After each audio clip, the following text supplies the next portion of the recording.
So in this Alight Motion tutorial, I will be showing you how to rotate text here in Alight Motion. So if I were to play this text right here, or if play the video and you wanted to add some text, go to the bottom right, press the plus icon, press text again, add some text. So I'll just go ahead and type in the word rotate, just like that.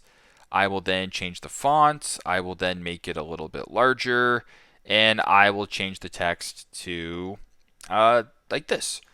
So once your text is selected, if you wanted to rotate it, if you were to go ahead and press, use two fingers right here, you can zoom in and zoom out, but you can't actually rotate it. It's pretty simple.